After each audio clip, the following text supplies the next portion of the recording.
Welcome to the 5th season of the Combustion Chronicles podcast, where bold leaders combined with big ideas to make life better for all of us. I'm your host, Shawn Nason, CEO and founder of Mofi. In these episodes, we'll be exploring the power, influence, and importance of experience ecosystems.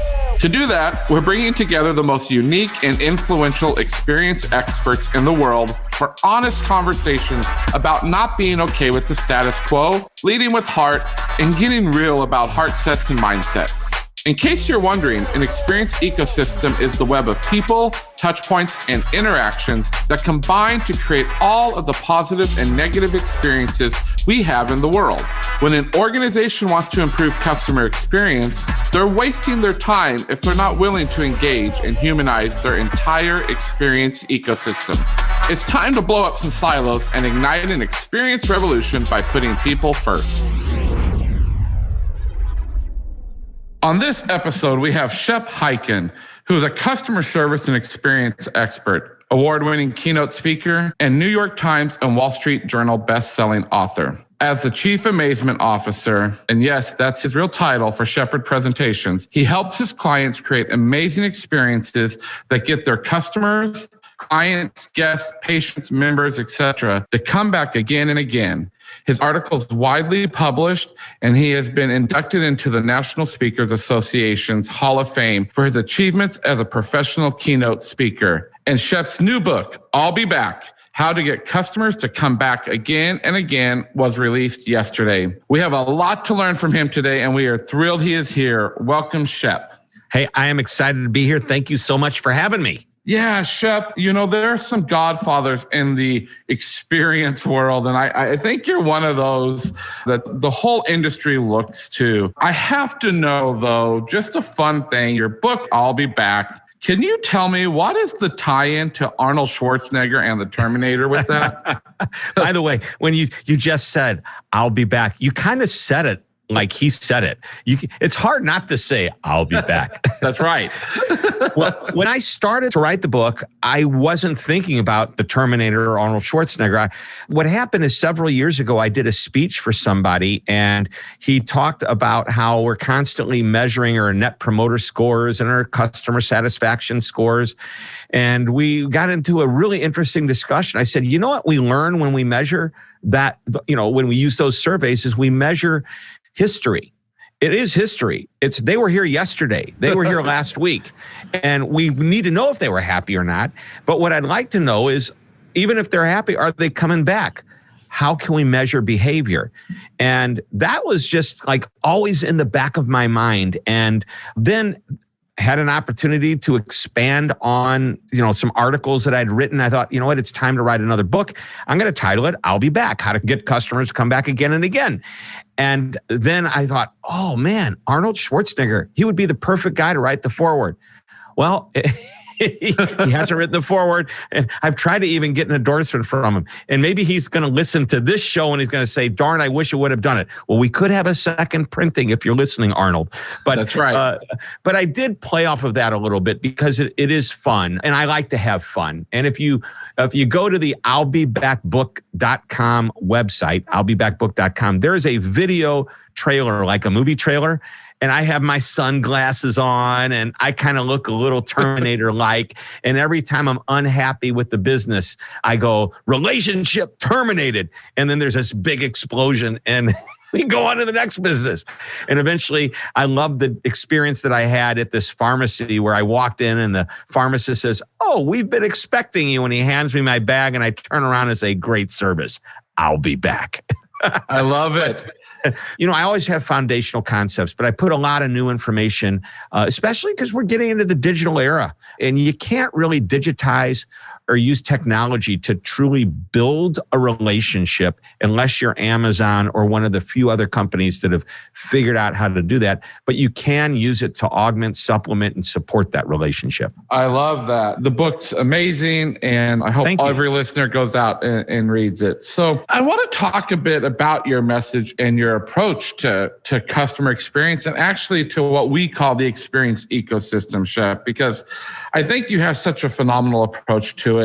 And the main premises of your approach is in customers that return again and again, I'll be back, right? Right. What is the difference between repeat customers and loyal customers in your mind and in your philosophy? This is really important to understand because so many organizations confuse the two. By the way, it's wonderful to have repeat customers. So don't think that, just because I say, hey, they're not loyal, that doesn't mean it's bad. It's what's driving them to come back. If you understand that and you're okay with that, well, that's perfectly fine. I'll give you a quick example. A loyalty program really many times isn't a loyalty program. It's a marketing program. It rewards you for repeat visits. And let me just use the most simplistic idea. I mean, we can talk about frequent flyer miles and point systems and, et cetera, et cetera. But if you go to a restaurant and they give you a little punch card and it says, hey, every time you come in here, we're going to punch your card. And on the sixth meal, it's free. You go, okay, great. So that's a marketing program, not a loyalty program. That's bringing you back. If you didn't give somebody the card, would they remember to come back the next time they wanted whatever type of sandwich you sell? And by the way, nothing wrong with that. I just want to emphasize that.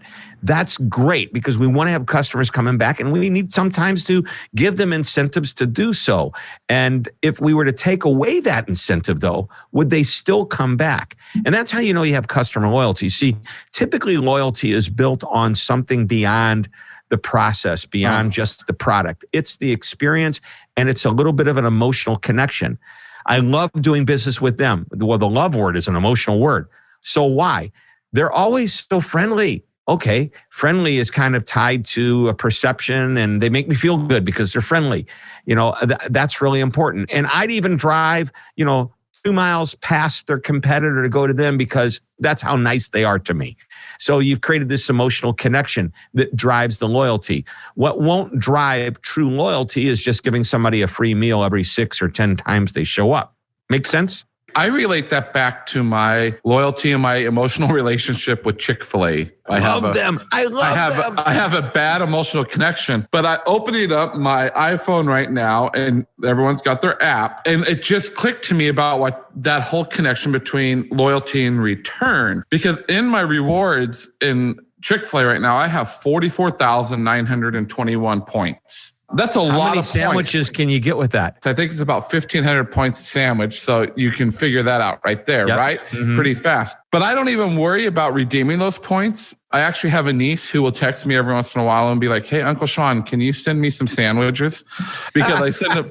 But right? So in that though, I love in the book, you highlight 10 loyalty killers that can terminate. Right. As Arnold would say, your relationship with your customers. Can you give us a sample, say like your top 3 or so of those loyalty killers? Yeah. And that's chapter 14. And the title of the chapter is You're Terminated. They used to be your customer and then you lost them. Why? That's how the chapter starts out. So they're the reasons that most of these reasons. You know why somebody wouldn't do business with you. You know why a reason you wouldn't want to do business with them. Number one reason. Well, and actually, what's really cool about this, I just earlier this year did my Achieving Customer Amazement study, and we surveyed over 1,000 customers, and we asked them why would they not want to do business with somebody. And rudeness and apathy was right there at number 1. So apathy is the number 1 reason we put in the book. Number 2 is rudeness. Number 3 is the contact information wasn't easy to find. And that's called friction. Really, it's so easy to just be a little bit nicer. As a matter of fact, there's a chapter in the book titled Be Nice. And I can tell you about that if you're interested a little bit later on. But rudeness, contact information. If you go, let's use Zappos.com, who is an icon in the world of customer service. If you go to any page on their website, even though they're an online shoe store, and they sell many other things as well, their phone number is on every page because if you've got a question, they want you to call them. Yeah. And a good percentage of their customers do, and much, much higher than typical online companies. But they do that, and as a result, they have great ratings. The price is less relevant. They're definitely not the cheapest online store, that's for sure. And they have return businesses again and again. Why? Simply because they make it easy. Another good reason, poor response time. They just didn't call back. I left a message. 4 days later, they called me back. Well, by that time, I'd already gone somewhere else. You make them wait too long. How many times have you been on hold? Like, I can't stand calling certain companies because I know I'm going to be on hold for 30, 40 minutes, and all I'm going to do is listen to the music. And they're not giving me the option of them calling me back, or that, where if you're on hold, they'll at least tell you how long. Sometimes they don't even do that. But it turns out it's always that way. By the way, in this study that we did, we asked a crazy question. I threw in some zingers in there. Would you rather go to the dentist or call customer support? Oh. Apparently 48% of people would rather have a root canal than have to stay on hold and finally talk to somebody who doesn't have an answer, who has to transfer you, and then you have to start over again, and it just gets really messy. So those are some of the reasons customers would terminate you. That's phenomenal to know that, because we at Mophie have done a ton of work in the healthcare space, and to know that 48% would rather have a root canal than stay on hold is phenomenal. Again, as you're talking about that, I had a recent experience with our government. I had to call the IRS for something that they gave me a number and an extension to call. And when I called it, it said that they were too busy to take my call. I would have to try to call another day. Is that ridiculous? And then they send you a fine for sending in your taxes late. It's like, I tried to call you, Yeah, and there's no way for me to contact you. By the way, last year, we had ratings of, all the industries when we did our ACA, the Achieving Customer Amazement Report, and government was rated as the worst industry. And is that no surprise? No. Now, because we wanted to find out, if people would be willing to pay more for customer service, you really don't pay more for government, okay? Although it's like, would you be willing to pay 5% more in your taxes if you knew you can get somebody on the IRS quickly, to answer the phone? Probably not. Yeah, probably not. But you would be willing to pay 5% more for whatever if somebody were to be willing to give you more service. Yeah, and I recently read an article from Forrester where they talked about that Forrester is recommending that the government actually creates a chief customer officer position. They are doing that. And I heard that. My wife told me to apply. You should, Shep. Are you kidding? I don't want to get yelled at by that many people in the entire United States. And then that's your step to the presidency. If you're going to use I'll be back. Right there we go. I got to tell you, the problem is a little bit of the process. The bigger problem is the lack of training. And I think that fixes so much of what people complain about related to any business, but specifically the government. If you go in to different, they hire you, they teach you to do your job. And maybe, and I know it started with Obama, or may even gone back further, but I know that he was very into trying to create a better service experience. And what tends to happen is that you train somebody when they come on board and then you don't train them again. Yep. A lot of companies are guilty of this too. And so I was contacted by a number of different government agencies, and we talked about customer service training. And a line that I use over and over again is, training isn't something you did, it's something you do. Just because you gave somebody a half day of customer service training the day they came on board, and then you threw them into the pit with the tigers and the lions and said, now go survive. You've got to constantly train and keep it front of mind. And soft skills are really important. If you don't get people constantly thinking about it, they're going to revert back to processes and basically simply following rules, not necessarily trying to create the experience. And that's why years ago, I wrote a book titled The Amazement Revolution. I interviewed a gentleman named Jim Bush. At the time, he was the Senior VP worldwide of customer service for American Express. Brilliant, brilliant man. And I realized support centers are different than a lot of businesses, but hear me out on this one. What he said is if he had a choice between hiring somebody that had skills and had worked in a call center before, and they had a good resume, but then there was somebody over here that never worked at the support center, but had spent the last 3 years working behind the front desk at a hotel. He said, I'll hire the person who worked at the hotel. That person has a hospitality mentality. I can teach them the technical side of what they need to do, but it's hard to get the right personality to start with. But to their point, furthermore, they constantly train. And they also use the Net Promoter Score metric. On a scale of 0 to 10, what's the likelihood that you would recommend us? 9 to 10 are your promoters. And by the way, 7s and 8s are passive, average, okay. And then you've got detractors on the low end. And their compensation, managers, supervisors, all the way up to Jim Bush himself at the senior VP worldwide level, part of his compensation was based on those Net Promoter Scores being high. The only way that works is the people on the front line know what their job is and they're trained to deliver. And they were trained to make sure that when they got off the phone talking to the customer, that the customer would be willing to recommend them. That's important. Let's dive into that, because I think that also goes really deep into leadership and culture. And in many of your articles, you say that leadership sets the tone for company culture. So what tone do leaders need to set in order to create a culture that prioritizes customer experience or experience in general? So, and we talk about this in the book, but I think if you look at it as a culture and not a department, that's the first thing. Customer service is not a department. It is a philosophy. It's ingrained in the culture. Everybody needs to understand their role as it applies to customer service. One of the chapters we have is what I consider foundational material. It's in every book that I do. I talk about different concepts, but here's one of the most important things to recognize. You may never, ever talk to a customer, but you're supporting somebody that is, or you're part of the process. Quick example, you're flying, somewhere and you check your bags at the airport, and when you get to your destination, they show up on the baggage carousel. The people who are behind the scenes, who are managing the process of looking at the tag on the bag, scanning it, making sure it gets on the right cart, making sure it gets out to the airplane, making sure it gets loaded onto the airplane, and then the reverse happens when it lands, when the plane lands. There's probably 6, 8, maybe 10 people that touch that bag.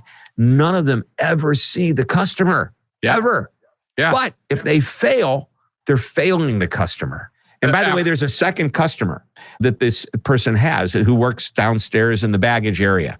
If they fail, not only do they fail the passenger, the ultimate customer who's paying, they fail their internal customer. Because you know what? If I'm that passenger, do you know where I head to when my bag is lost? To that little office where that poor soul behind that counter, scared of everybody walking in, because nobody is ever happy walking into the baggage office at an airport. That's right. They're letting that person down by making them have to deal with people who have lost their bags and that's a tough job. I don't think I would want that one. No. And, I've said it several times on this podcast, Shep, one of my biggest lessons as being a Disney cast member that I learned is, even though I was backstage, I was in a finance role my whole time at Disney. I never had to relate to guests. But the biggest thing I learned, and I know this was a principle that Lee Cockrell put across all of the organization, is even if you don't deal with the guest, you deal with the guest. So I knew as a finance person, everything I did created that magical experience. So in your book, in chapter 2, though, you discuss the most important measurement in business that leaders should consistently monitor. What is that measurement? And we've talked a little bit about it, and that is, do they actually come back? What is the behavior? So we want to measure repeat, and not just intent, but actual behavior. So if Net Promoter Score isn't likely you would recommend this, and you say, oh yeah, I'm giving you a 10. Yes, I would. But do you actually recommend us? And so whenever I talk to sales groups, which I do quite a bit, I mean, I hit different areas with I work. I think that, clients who hire me to speak, some of them hire me to talk to everybody in their company. And they have these meetings where they bring in employees from the finance department because they need to understand their role. But sometimes in front of truly frontline sales related people. And, if somebody says on a scale of 0 to 10, the likelihood is they would recommend you, I would call them up and say, well, thank you very much for that great score. By the way, who are the people that you would recommend us to?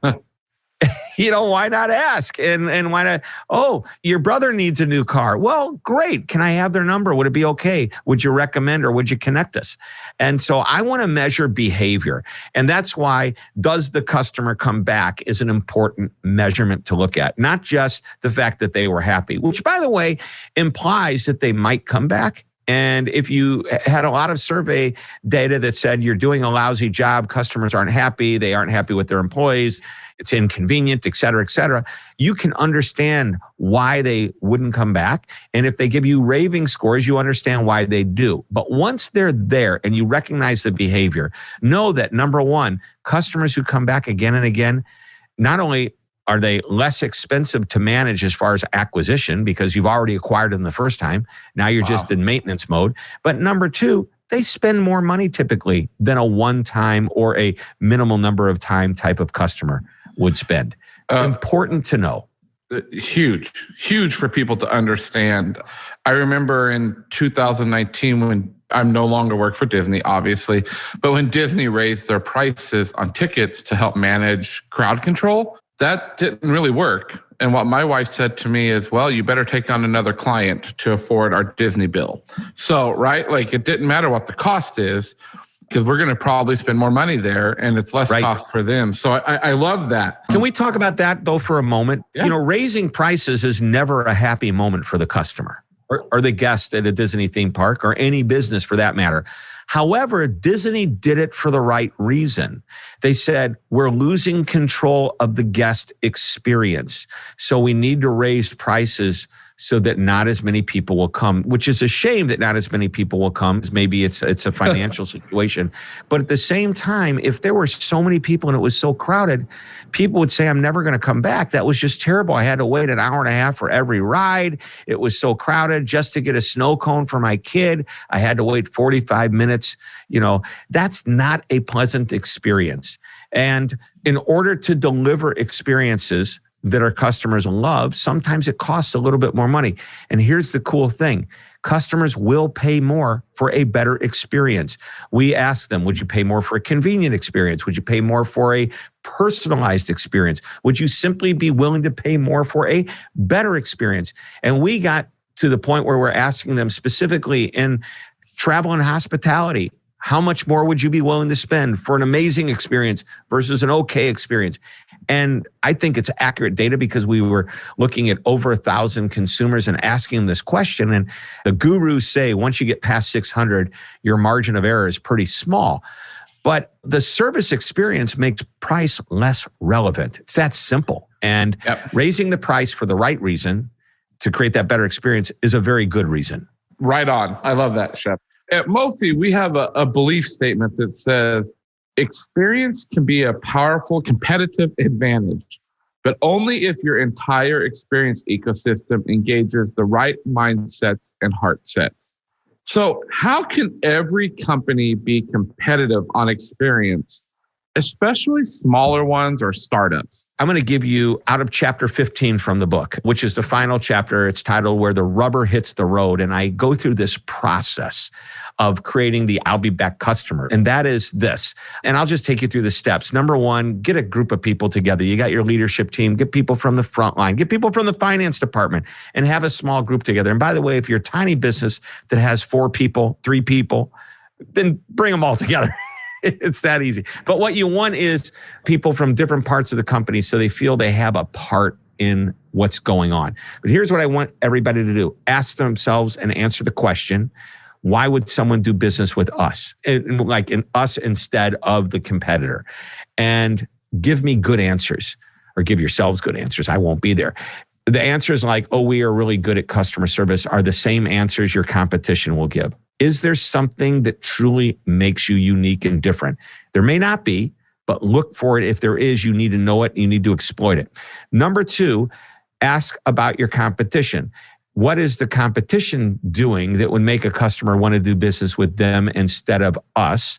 And by the way, when you look at what you're doing and what they're doing, you can feel pretty good if you've got something that they're not doing. But now you basically need to keep pace. If they're doing something that you're not doing that you could be doing, I don't want you to copy it. I want you to make it your own. I mean, in some cases, you may have to do exactly the same thing.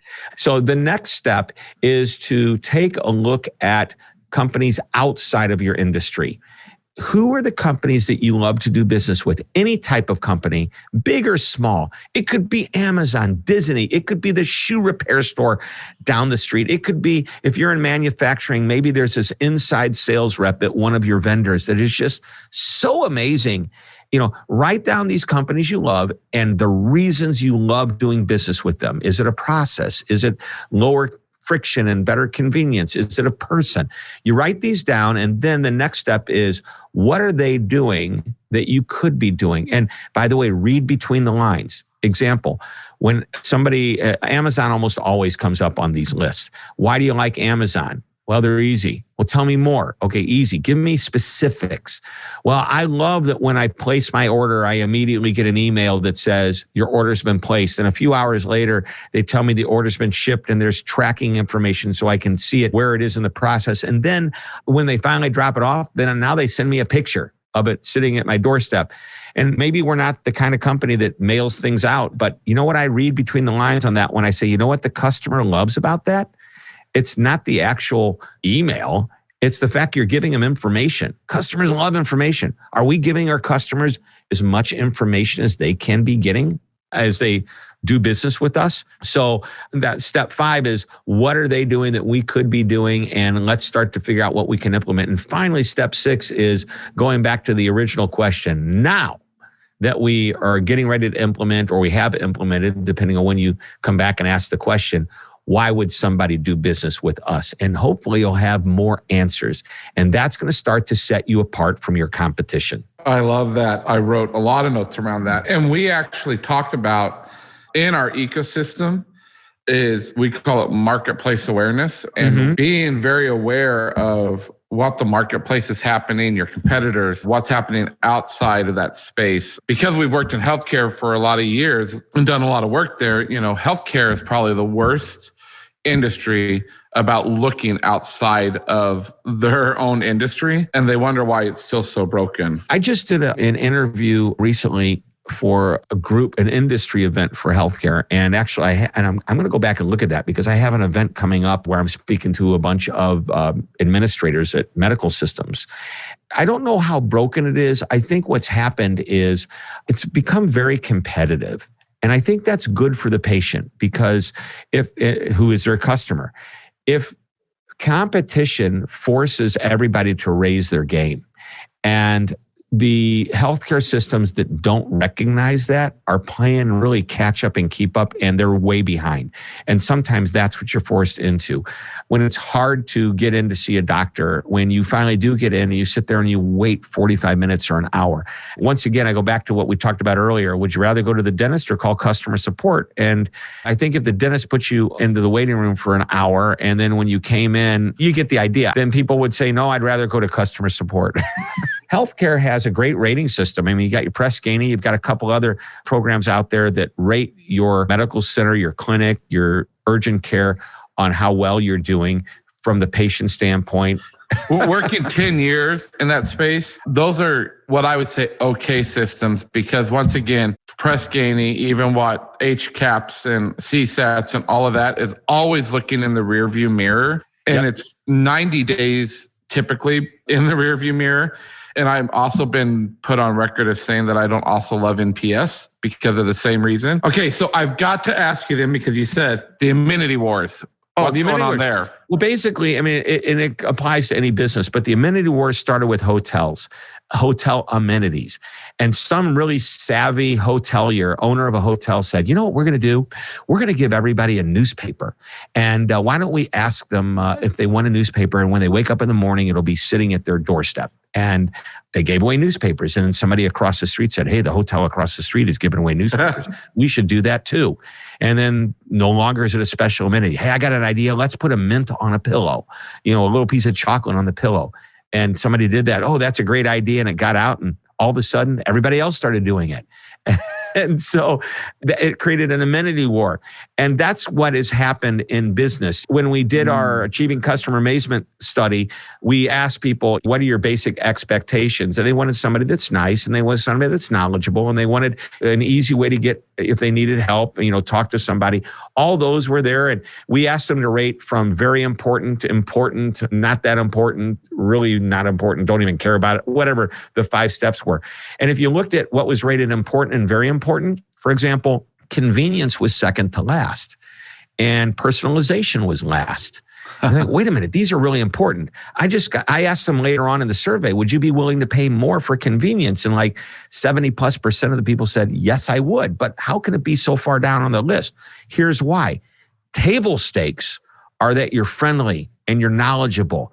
Now, once we get past the table stakes and maybe a good process, but once we get past that, then what differentiates me? It could be that I'm easier to do business with. It could be that I know you better than the competition.